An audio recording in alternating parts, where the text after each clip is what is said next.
Il dit toujours qu'il ne faut pas faire de démonstration, on n'en aura jamais assez. Il ne faut pas faire de démonstration, il ne faut pas faire de présentation uniquement pour ceux qui avancent. Il y avait des gens là-bas, mais ces gens-là, eux ne voulaient pas. Ils avaient déjà compris et d'autres voulaient. Et eux attendaient une manifestation tout à fait différente. Eh bien, 35, c'est 90%. mais c'est une erreur. C'est une erreur, ce n'est toujours pas 36. Les gens attendaient 36. Et si l'on regarde précisément, ou plutôt pas précisément, car l'intuition n'est pas une science exacte. Si par exemple, regardez, vous développez un état, et vous avez par exemple 99 portes, n'est-ce pas? Et parmi ces 99 portes, comme avec ces cartes, disons, vous sentez que 97 d'entre elles sont des portes vides, et il ne vous reste plus que 3 portes. Là par exemple, n'est-ce pas? Ou plutôt pas 3, mais 2 portes. 97. Et là, oh, 99 et 97. 2 portes. Et voilà, il y a une porte correcte et une porte incorrecte. Oui, vous pouvez ouvrir la mauvaise, mais la bonne est juste à côté. Mais les autres 90, les autres 97, vous ne les avez même pas ouvertes. C'est déjà un indicateur. Mais ce n'est pas certain, ce n'est pas certain. Mais toi, autrement dit, l'intuition, c'est avant tout un gain de temps sur les décisions inutiles, les actions vaines, les dangers et d'autres choses. Donc je reviens à ce que je disais. Je vais donner un exemple de la vie quotidienne. Comme on se déplaçait consciemment auparavant, on le faisait. Pourquoi? Parce que tout était toujours planifié, des activités dans différents pays, partout. Et on se déplaçait, et voilà qu'il nous fallait partir. Les organisateurs avaient tout préparé là-bas, le programme, et c'est justement là que notre cours devait avoir lieu. Je ne me souviens plus où exactement. Enfin bref, nous devions prendre l'avion quelque part, nous arrivons pour regarder les billets, et là, ma femme et moi, on se regarde, on ressent exactement la même chose. On voit le guichet, mais on n'a absolument aucune envie d'y aller, alors on fait simplement demi-tour. Il nous reste encore du temps avant le départ, alors nous y allons en toute conscience, nous sautons un jour, mais nous nous écoutons. Est-ce qu'on doit vraiment y aller aujourd'hui? Le lendemain, nous revenons encore une fois à ce guichet, il ne reste plus que 2 jours avant le vol. On regarde, mais on n'a toujours pas envie d'acheter les billets.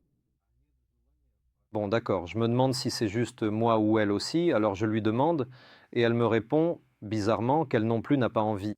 Je dis, c'est bon, on n'y pense plus, on s'en va. Il reste encore 2 jours. Le troisième jour, on revient, parce qu'en fait, chaque jour, on allait vérifier là-bas. Le guichet était à côté, donc on y allait tous les jours pour vérifier. Le troisième jour, on sort, on s'approche presque du guichet, et là c'est intéressant, tout à coup, on reçoit un message des organisateurs, « Vous n'avez pas pris les billets ?» On leur dit, « Dieu merci, ce n'est pas la peine, ne les prenez pas, parce qu'il s'est passé quelque chose d'urgent là-bas. On ne peut pas utiliser cette salle, il nous faut encore 4 jours pour pouvoir déménager dans une autre salle. » Mais ce sont des gens, là-bas, il y a certaines... là aussi, il y a tout le matériel, etc. Et voilà cette sensation, cet état du quotidien, quand quelque chose, disons, perturbe ta vie. Non, ça ne la perturbe pas vraiment, mais ça a une certaine influence sur la globalité. Il y a quelque chose que tu prennes ou non, non, mais il y a la possibilité de vérifier. Ça a duré là-bas assez longtemps, pendant des années. C'est le premier moment où tu as compris, et voilà, même en étant déjà dans ce domaine, tu as compris que oui, c'est ça, c'est de là qu'on peut partir. Je ne sais pas, moi, c'était il y a 20 à 23 ans, c'est la première fois que c'est arrivé. Après, il y a eu d'autres moments, mais franchement, oui, l'ancien aussi refait surface, ça fonctionne toujours. Quand cela concerne des problèmes personnels, disons quand cela touche la famille, les proches, et là, j'ai aussi entendu les paroles du maître que j'avais seulement entendues auparavant, mais que maintenant, je commence sans doute à comprendre. Quand tes enfants sont loin, tu ressens à 100% où il ne faut pas qu'ils aillent, où il vaut mieux attendre, et ainsi de suite. Quand ils sont à côté, tu ne peux pas le ressentir, parce que l'émotion liée à l'interaction est plus forte. Ici, vous avez là, en quelque sorte, cette distance, vous vous autorisez à apaiser les émotions. C'est un effet secondaire de l'intuition. Autrement dit, lorsqu'ils sont à proximité, vous pourriez ne pas le sentir. Lorsqu'ils sont par exemple en ville, vous pouvez le sentir. Autrement dit, ce sont aussi des choses intéressantes. Intéressant. Si vous rêvez depuis longtemps d'avoir votre propre chaîne YouTube, ou si vous en avez déjà une et que vous souhaitez la promouvoir, contactez le studio vidéo Ephir. Nous produisons des chaînes YouTube, de la création de contenu dans notre propre studio vidéo à sa promotion sur toutes les plateformes populaires. Le lien se trouve dans la description sous cette vidéo. Et nous continuons. On dit que la vie d'une personne est entre ses mains. Ai-je bien compris que c'est précisément le choix du lieu où aller et des personnes avec qui y aller qui met la vie d'une personne entre ses mains? C'était Par exemple, s'il veut venir ici, il peut se faire une idée de ce qui l'attend. Et il veut aller là-bas, dans l'autre direction, et il sent lui aussi ce qui l'attend. Et qu'en est-il de la situation où une personne sent que ça va mal se passer là-bas, mais qu'elle doit quand même y aller? Il y a toutes sortes de situations dans la vie, n'est-ce pas? Est-il possible, d'une manière ou d'une autre, de faire en sorte de changer cette situation, de modifier cette ambiance? Autrement dit, il a, pour ainsi dire, ressenti ce qu'il attend, puis il a aussi créé une atmosphère favorable pour que tout se passe bien. Vous savez, je pense que le meilleur exemple est celui que le mentor lui-même a donné. Il a dit que c'était très révélateur parce que c'est une question très délicate. Regardez, si vous intervenez dans la situation, vous pouvez empirer les choses.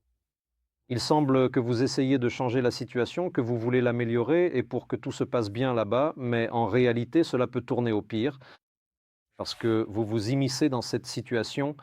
Peut-être que, disons, tout y est déjà prédestiné, n'est-ce pas?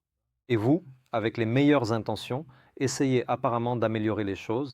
Eh bien, il y a un exemple bien connu. Un homme marchait sur la route. Il voit un moineau et un chat veut l'attaquer. Et il fait fuir ce chat, mais au final, le moineau s'envole vers une ferme et finit par contaminer tous les oiseaux, et ainsi de suite. Et donc, des milliers d'oiseaux meurent avec les poules et tous les autres. C'est-à-dire, voilà, tu semblais avoir aidé avec les meilleures intentions, mais dans de tels cas, comme l'a dit le maître, on peut légèrement modifier les choses. Tu n'interviens pas, mais tu modifies légèrement. Mais pour cela, il faut posséder un certain état d'esprit aussi.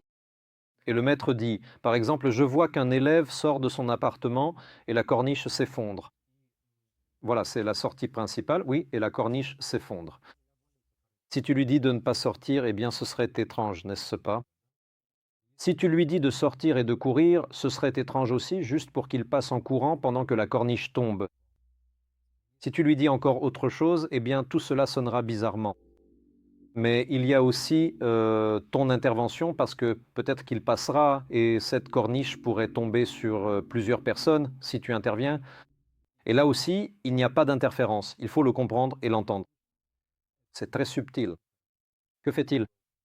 Il rappelle son élève et lui dit, écoute, je voulais te dire quelque chose. Attendez, attendez, attendez. Il ressent ce moment et il parle. Bon, à plus tard. Et l'étudiant, au lieu de sortir, au moment où il avait prévu de sortir, il sort finalement avec une demi-minute de décalage, soit un peu plus tôt, soit un peu plus tard. C'est-à-dire que cet événement se produit déjà, ou bien il se produit après qu'il soit sorti. Il ne l'a pas arrêté, il a simplement appelé. Et avec cette question, je voulais te dire quelque chose, le temps s'est légèrement décalé. C'est donc un domaine très vaste, une question très difficile. Et avant de vous y attaquer, eh bien, vous devriez probablement le faire. Dans les premières étapes dont nous avons parlé, on a suffisamment de temps pour travailler et se reposer. 1. Où et comment puis-je apprendre cela? Et combien d'années cela prend-il? Eh bien, tout d'abord, en réalité, tout est individuel, oui. C'est comme dans le sport, comme partout. C'est aussi une question éternelle. Combien de temps cela prend-il? Combien faut-il y consacrer? Cela dépend de la personne. Je l'ai déjà dit, certains arrivent et tu comprends tout de suite que c'est ton maître, parce qu'il saisit tout instantanément, il voit les choses d'une manière totalement différente. Ce que tu as mis des années à atteindre, il le voit immédiatement. Surtout aujourd'hui, à une époque complètement différente, où tout change très vite. La rapidité, les changements, et il y a des gens qui sont en phase avec toutes ces vitesses dans leur perception, dans leur ressenti. C'est la première chose. Et la deuxième, il y a un certain moment, disons, quand par exemple ces aspects pratiques, oui, ils s'acquièrent avec le temps et cela pose la question du où. Il y a des cours, il y a des formations, par exemple, il y a ces séances que j'anime chaque jeudi auxquelles vous participez aussi. Voilà, ça fait déjà quoi, 6 ans que nous les animons. C'est seulement une fois par semaine, mais l'objectif, c'est que je vois bien quels résultats apparaissent au fil de ces années. Cela fait déjà 6 ans. Je vois comment les gens changent, je vois comment ils évoluent. Les résultats se créent en direct lorsque nous travaillons en ligne. Et surtout, je vois quelle perception, quel processus de pensée se met en place. Et de mon côté, donner, c'est, disons, grâce à Dieu, une forme allégée quand tu donnes déjà une direction. C'est-à-dire que tu proposes certaines pratiques, certaines variations, mais tu observes aussi comment les gens les adoptent. Et par exemple, pendant la semaine jusqu'à la prochaine séance, ils appliquent cela ou non. Et s'ils ne l'appliquent pas, eh bien, tu commences à aborder un tout autre sujet qui n'est pas lié à la progression ultérieure, de façon neutre. Tu abordes un sujet en dévoilant un secret. C'est pourquoi, oui, il y a des possibilités, parce qu'une fois que les outils sont connus, c'est là sans doute tout l'intérêt, tu peux avancer par toi-même. Tu sais déjà comment appliquer, comment utiliser, sur quoi mettre l'accent, à quoi prêter attention dans la partie pratique. Et quand tu reçois une nouvelle impulsion, tu commences déjà à avancer, mais tu utilises les outils précédents. Mais cela entraîne inévitablement une progression. Regardez, même là, je ne sais pas si nous pourrons, sans lâcher le ressenti. Tout ce dont nous parlons avec vous, c'est toujours un tel dialogue intangible et beau, qui ne parle de rien. C'est un peu comme l'intuition, c'est toujours comme ça. C'est pourquoi j'ai toujours, vous savez, des parties pratiques pour qu'on puisse s'en assurer. Mais à distance, c'est difficile, car on ne voit pas combien de personnes regardent. Mais néanmoins, nous pouvons essayer. Si vous avez une feuille de papier, un stylo, nous pouvons tenter cette option. Il n'est pas nécessaire de choisir quoi que ce soit à l'avance, je vais faire quelque chose maintenant et nous allons simplement observer. Nous serions reconnaissants si vous pouviez nous faire part de vos retours, ou mieux encore, si possible, nous envoyer des photos ou des captures, là où ce sera possible. Et nous verrons quel résultat cela donnera. Si vous vous faites confiance parce que vous l'avez déjà fait auparavant, alors nous essaierons. Je ne vais pas montrer maintenant, mais je ne sais pas comment faire cela, comment faire pour ne pas montrer. Nous allons nous éloigner de l'idée que, par exemple, je pourrais écrire, par exemple, un chiffre et le dire. Essayez donc de deviner quel chiffre je pourrais compliquer, par exemple, en écrivant un nombre à 2 chiffres, ou bien autre chose. Je peux écrire 3 couleurs et dire je choisis l'une des 3 options de couleurs. Essayez aussi de ressentir laquelle. Tout cela fonctionne, mais pour une raison quelconque, ici je veux rendre la tâche plus difficile. C'est pourquoi je ne dirai rien au début. Mais je vais faire un certain geste. Et ensuite, j'expliquerai sur quoi il faudra mettre l'accent. L'essentiel, c'est de ne pas percer la table.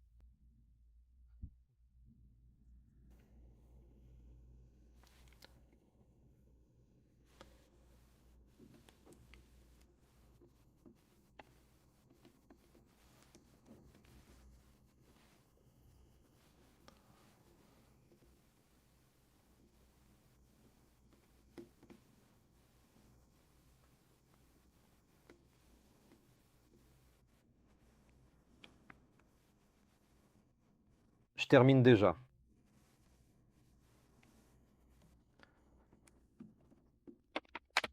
Donc maintenant, votre tâche, prenez aussi un stylo ou votre téléphone et essayez de capter. Disons, quelle carte postale ai-je dessinée? Qu'est-ce qui est représenté? Représentez-la, dessinez-la aussi, soit sur votre téléphone, soit sur une feuille de papier ou dans un cahier. C'est-à-dire que c'est une carte postale, une sorte de scène que j'ai dessinée, quelque chose que j'ai représenté. Et quelle est la tâche principale? La première chose, c'est de ne pas simplifier, parce que vous pourriez le faire uniquement de façon logique. Tout est dans la main, elle a fait 2 mouvements, ne simplifiez pas, mais d'un autre côté, ne compliquez pas non plus, c'est-à-dire ne donnez pas trop de volume. Et où nous restons assis à attendre que vous ayez fini de dessiner d'ici demain matin. Là, ça m'a pris peut-être 15 à 20 secondes pour faire tout ça, exactement pareil. Même si mon nom de famille est Shishki, je ne suis pas artiste, donc je vous expliquerai ensuite les dessins que j'ai faits ici. Essayez de ressentir ce que j'ai représenté ici, ce que j'ai dessiné. Bon, on va lui laisser une trentaine de secondes. Oui, probablement.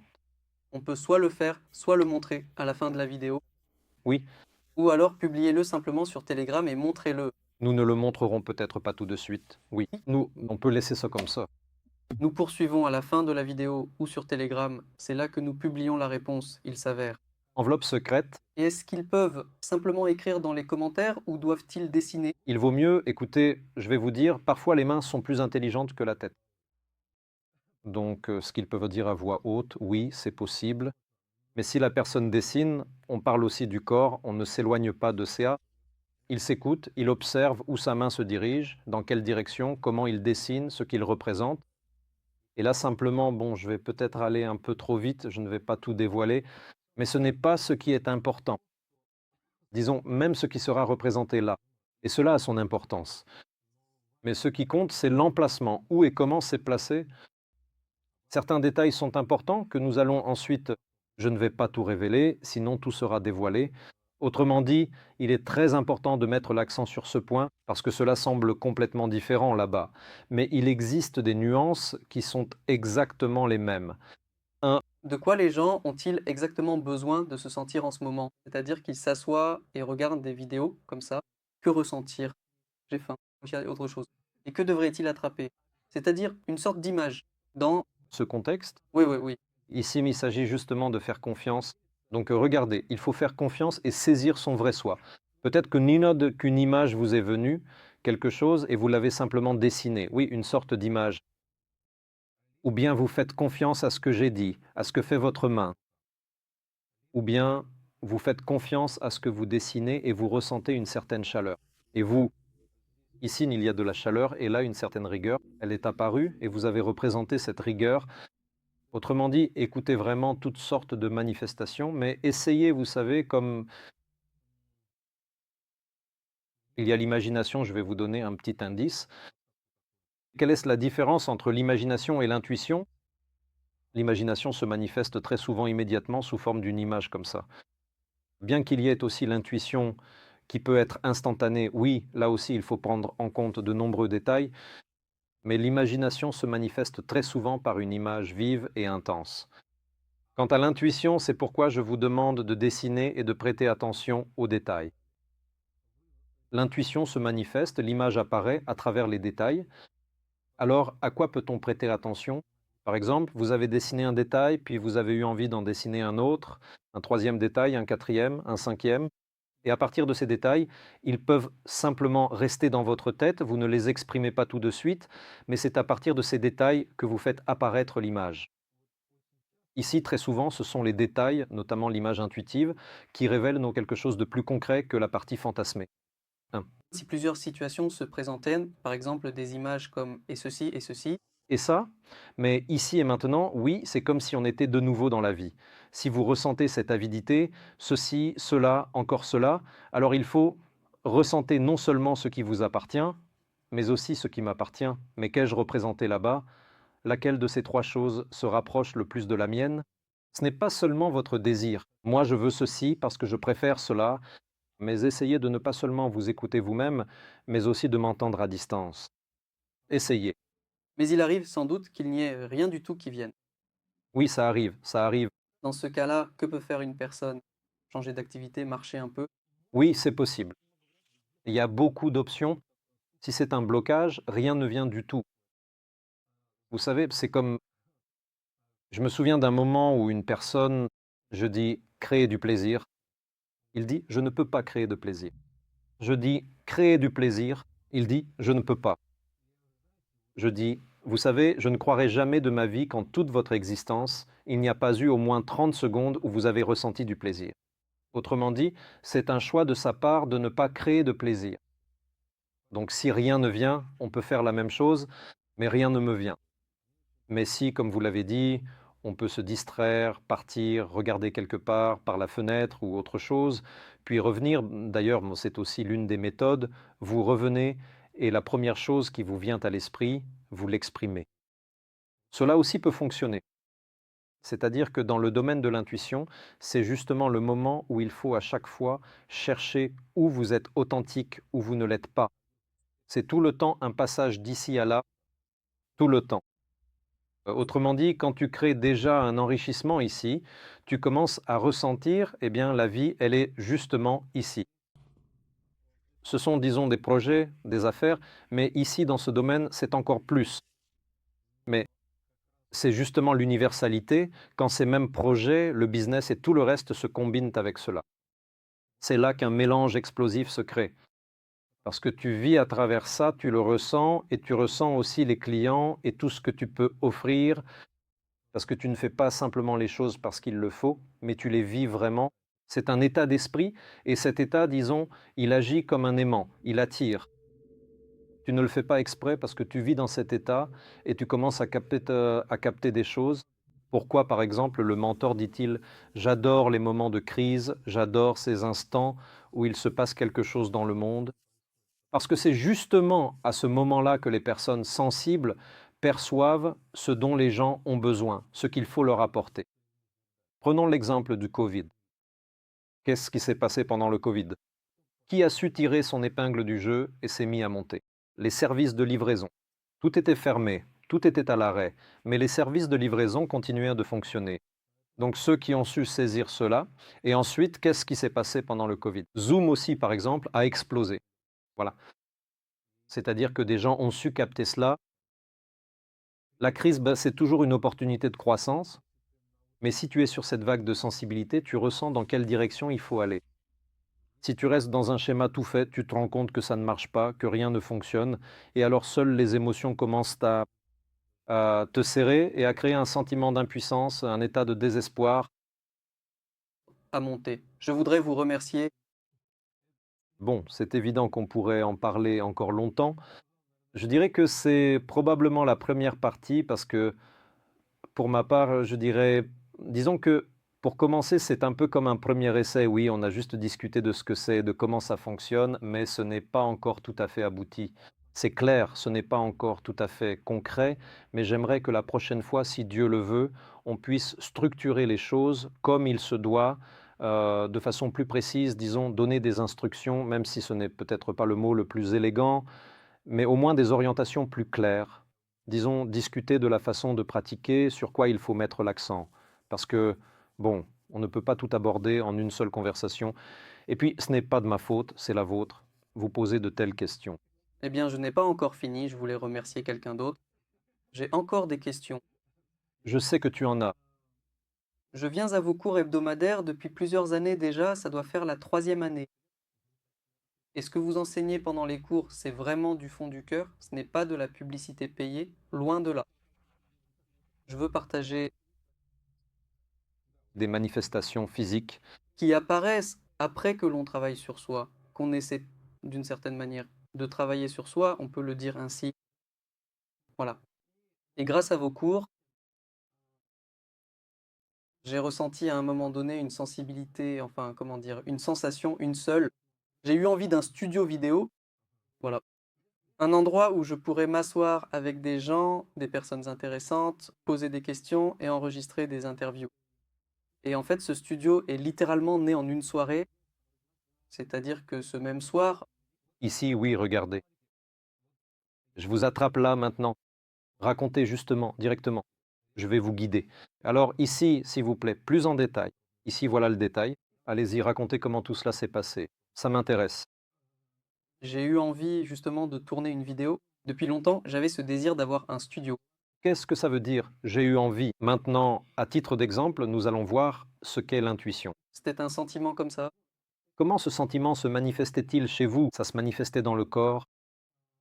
C'était comme un certain plaisir que Où ça? Montrez la zone. Eh bien, la poitrine, je pense, la région de la poitrine. sensation à la poitrine. Et comment cela se manifestait-il? C'était quelque chose de physique ou d'émotionnel? Y avait-il de la chaleur, une sensation, une sorte de frisson? Eh bien, à la fois du frisson et du calme, c'était un peu comme ça. C'était combiné, oui, quelque chose comme ça. Donc, C'est difficile à décrire. je sais, alors je vous demande de le décrire. Eh bien, l'idée m'a littéralement traversé l'esprit qu'il serait formidable d'avoir un tel studio. C'était en journée. Arrête. Alors, regardez, qu'est-ce qui est intéressant?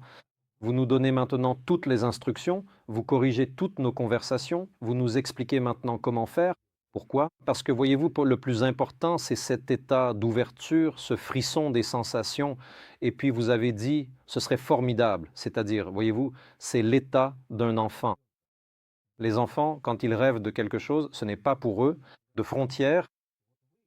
Alors, si nous prenons ce domaine, vous savez, le mentor dit souvent que c'est un état élevé lorsque vous demandez au Tout-Puissant de devenir son favori. Comme un père regarde son enfant qui dit « Papa, s'il te plaît », vous ne pouvez pas refuser car vous voyez déjà qu'il anticipe ce moment. Et vous dites « Ce serait formidable cet état d'ouverture, cette demande intérieure, votre intention. » Continuez. Bien? À ce moment-là où tout aurait été formidable, j'ai ressenti une sorte de légèreté, comme ça. Et après les cours, quand vous nous entraînez à travailler sur cette sensation, j'ai perçu quelque chose d'intéressant. Je ralentis à nouveau. Regardez, quand vous dites que ce serait formidable, vous avez ressenti de la légèreté, pas de la lourdeur. Oui. La légèreté, cela signifie que vous avez perçu que cette voie était ouverte. Et cela vous a déjà orienté vers la suite. Allez-y. Eh bien, c'est tout. En fait, acheter un bien immobilier là-bas, disons que financièrement, ce n'était pas possible de tout faire. Eh bien, comment cela va-t-il évoluer? La situation? Là aussi, regardez, il n'y avait pas d'argent pour acheter. D'accord. C'était intéressant de voir comment cette situation évoluerait.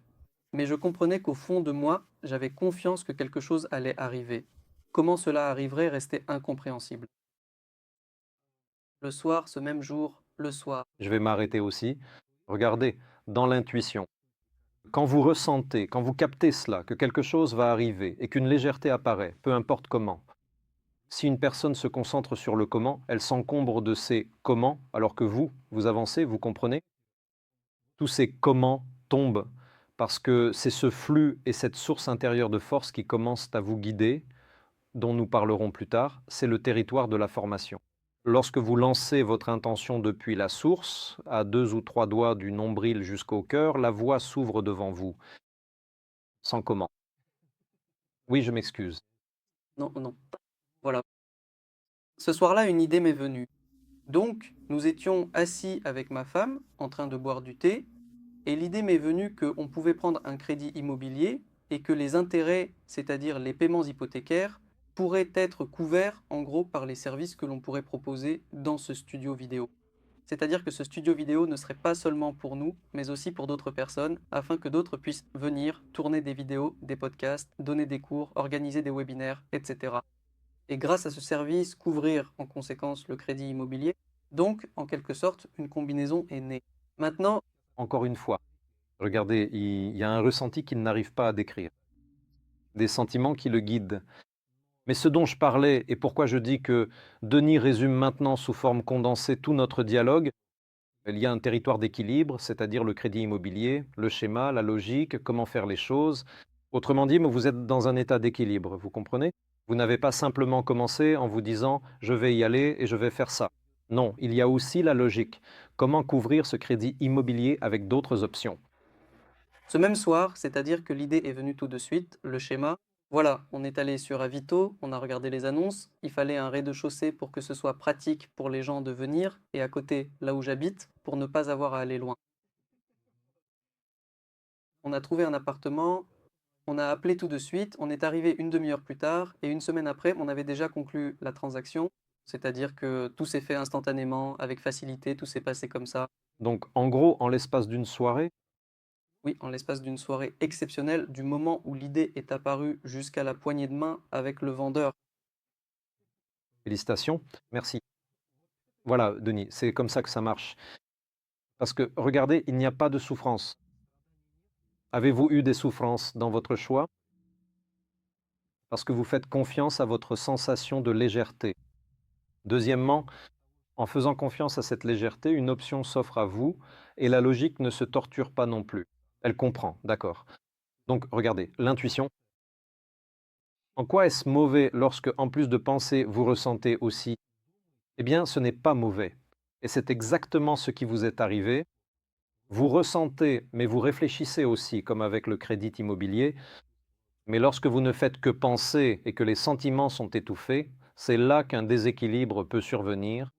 C'est pourquoi c'est un cas très révélateur, parce que vous voyez, tout se passe en peu de temps, mais si l'on regarde encore plus loin, votre intention sincère, on l'entend là-bas.